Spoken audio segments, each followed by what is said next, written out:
ఓం నమో భగవతే శ్రీ వాసుదేవాయ నమః. ఓం నమో భగవతే శ్రీ అరుణాచలేశ్వరాయ నమః. ఓం నమో భగవతే శ్రీ దత్తాత్రేయాయ నమః. ఓం నమో భగవతే శ్రీ రమణాయ నమః. ఓం నమో భగవతే శ్రీ గణేశాయ నమః. భగవద్గీత 18వ అధ్యాయము మోక్ష సన్యాస యోగము సంస్కృత శ్లోకములు 21 నుండి 30. పృథక్త్వేన తు యజ్ఞానం నానాభావాన్ పృథక్ విధాన్ వేత్తి సర్వేషు భూతేషు తజ్ఞానం విద్ధి రాజసం. యత్తు కృత్స్నవదేకస్మిన్ కార్యే సక్తమహేతుకం అతత్వార్థవదల్పంచ తత్తామసముదాహృతం. నియతం సంగరహితం అరాగద్వేషతః కృతం అఫలప్రేప్సునా కర్మ యత్తత్సాత్వికముచ్యతే. యత్తు కామేప్సునా కర్మ సాహంకారేణ వా పునః క్రియతే బహుళాయాసం తద్రాజసముదాహృతం. అనుబంధం క్షయం హింసాం అనవేక్ష్య చ పౌరుషం మోహాదారభ్యతే కర్మ యత్తత్తామసముచ్యతే.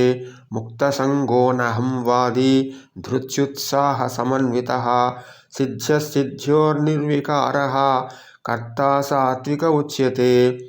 రాగీ కర్మఫలప్రేప్సుః లుబ్ధో హింసాత్మకో శుచిః హర్షశోకాన్వితః కర్తా రాజసః పరికీర్తితః.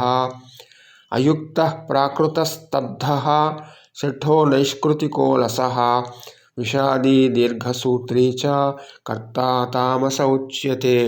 బుద్ధేర్భేదం ధృతేశ్చైవ గుణతస్త్రివిధం శృణు ప్రోచ్యమానమశేషేణ పృథక్త్వేన ధనంజయ. ప్రవృత్తించ నివృత్తించ కార్యాకార్యే భయాభయే బంధం మోక్షం చ యా వేత్తి బుద్ధిః సా పార్థ సాత్వికి. భగవద్గీత 18వ అధ్యాయము మోక్ష సన్యాస యోగము సంస్కృత శ్లోకములు 21 నుండి 30 సమాప్తము. భగవద్గీత 18వ అధ్యాయము మోక్ష సన్యాస యోగము సంస్కృత శ్లోకములు 21 నుండి 30 తెలుగు అర్థములు. మానవుడు ఏ జ్ఞానముతో వివిధ రకాలైన సమస్త జీవరాశుల యొక్క వివిధ జాతులను వివిధ గుణాలతో విడివిడిగా అర్థం చేసుకుంటాడో ఆ జ్ఞానాన్ని ప్రకృతి సిద్ధమైన సహజమైన కార్యాచరణతో కూడిన జ్ఞానము అని తెలుసుకొనుము, అనగా రాజసిక జ్ఞానము. మానవుడు ఏ జ్ఞానముతో శరీరము మరియు మనసుతో ఒకే ఒక పనిలో లీనమై దానిని మాత్రమే అంతిమమైనదిగా భావించి దానినే సర్వస్వముగా పరిగణిస్తాడో మరియు కారణము లేని కార్యకలాపాలకి చాలా తక్కువ ప్రయోజనం ఉన్న పనికి మరియు అన్ని విషయాల యొక్క స్వభావము మరియు వాటి తత్వము తెలియని వాటికి ఎటువంటి జ్ఞానముతో పైన పేర్కొన్న విషయాలన్నిటికీ హాజరవుతారో అట్టి జ్ఞానమును అజ్ఞానం అనే ప్రకృతి సిద్ధ సహజగుణముతో కూడిన జ్ఞానము అని పిలువబడుతుంది, అనగా తామసిక జ్ఞానము. శాస్త్ర గ్రంథములచే ఆమోదించబడిన కార్యకలాపాలు, ఫలితాలపై ఆశలు లేకుండా చేసే కార్యకలాపాలు, నిరాసక్తత మరియు నిర్లిప్తతతో చేసే కార్యకలాపాలు, ఉద్వేగభరితమైన అనుబంధములు మరియు ద్వేషము లేకుండా చేసే కార్యకలాపాలను ప్రకృతి సిద్ధ స్వచ్ఛత అనే సహజగుణముతో కూడిన కార్యాచరణ అంటారు, అనగా సాత్విక కర్మలు. ఫలితాల పట్ల చాలా ఆసక్తితో కార్యకలాపాలు చేసేవాడు, అహంకార వ్యక్తిత్వంతో కార్యకలాపాలకు హాజరయ్యేవాడు, అమలులో చాలా కష్టతరమైన కార్యకలాపాలకు హాజరయ్యేవాడు పైన పేర్కొన్న అన్ని కార్యకలాపాలను ప్రకృతి సిద్ధ సహజ కార్యాచరణ గుణముతో కూడిన కార్యకలాపాలు అని అంటారు, అనగా రాజసిక కర్మలు. వాటి వల్ల వచ్చే పరిణామాలను అర్థము చేసుకోకుండా చేసే కార్యకలాపాలు, తమకు ఇతరులకు దుఃఖము, ఆపద, ఆస్తి నష్టము, శారీరక బాధలు కలిగించే కార్యకలాపాలు, తమ సామర్థ్యాల గురించి ఆలోచించకుండా అజ్ఞానముతో ప్రారంభించే కార్యకలాపాలను ప్రకృతి సిద్ధ అజ్ఞానం అనే సహజగుణముతో చేసే కార్యాచరణ అని అంటారు, అనగా తామసిక కర్మలు.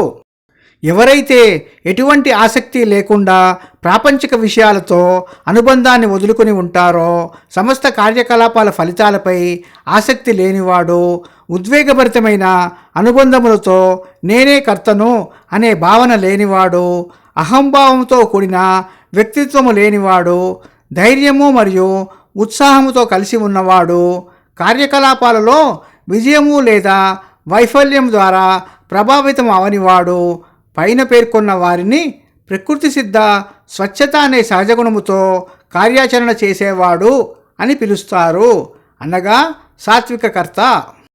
ఎవరైతే కుటుంబముతో, బంధువులతో అనురాగముతో కూడిన బంధములు కలిగి ఉంటారో, కార్యకలాపాల ఫలితాలను ఆశించేవారు, అత్యాశ కలవారు, హింస స్వభావముగా కలవారు, పరిశుభ్రత లేనివారు, కార్యకలాపాలలో విజయము సాధించినప్పుడు సంతోషించేవారు, కార్యకలాపాలలో వైఫల్యము కలిగినప్పుడు బాధపడేవారు, పైన పేర్కొన్న కార్యకలాపాలు చేసేవారిని ప్రకృతి సిద్ధ సహజమైన కార్యాచరణ అనే గుణముతో కార్యకలాపాలు చేసేవారు అని అంటారు, అనగా రాజసిక కర్త.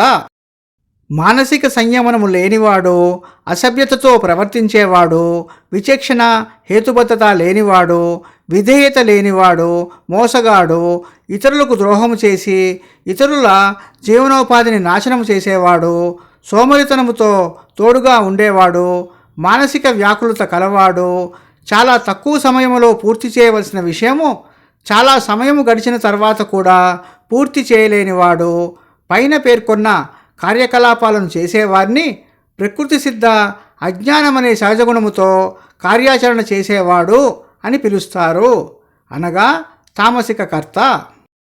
ఓ అర్జున, బుద్ధి కుశలత మరియు ధైర్యము మధ్య తేడాలు ప్రకృతి సిద్ధ సహజ లక్షణాల ఆధారముగా 3 రకాలుగా విడివిడిగా విభజించబడ్డాయి. ఇప్పుడు వాటి విషయములు నేను పూర్తిగా చెప్తున్నాను, నీవు వినుము. ఓ అర్జున, ఏ తెలివితేటలు ధర్మమైన కార్యకలాపాలను అమలు చేయడానికి ప్రారంభమవుతాయో, ఏ తెలివితేటలు అధర్మ కార్యకలాపాల నుండి ఉపసంహరించుకుంటాయో, చేయవలసిన పనులు మరియు చేయకూడని పనుల గురించి తెలిసిన తెలివితేటలు, భయము మరియు నిర్భయత గురించి తెలిసిన తెలివితేటలు, ఉద్వేగభరితమైన బంధాలు మరియు ముక్తి గురించి తెలిసిన తెలివితేటలు, పైన పేర్కొన్న తెలివితేటలన్నీ ప్రకృతి సిద్ధ స్వచ్ఛత అనే గుణము ద్వారా కలిగిన తెలివితేటలు అని అంటారు, అనగా సాత్విక బుద్ధి. ఇక్కడ ధర్మం అంటే క్లుప్తముగా విశ్వవ్యాప్తముగా అందరూ ఆచరించవలసిన ప్రవర్తనా నియమావళి. అధర్మం అనగా ధర్మమైన కార్యకలాపాలకు వ్యతిరేకమైన కార్యకలాపాలు. భగవద్గీత 18వ అధ్యాయము మోక్ష సన్యాస యోగము సంస్కృత శ్లోకములు 21 నుండి 30, తెలుగు అర్థములు సమాప్తము. ఓం నమో నారాయణాయ నమః.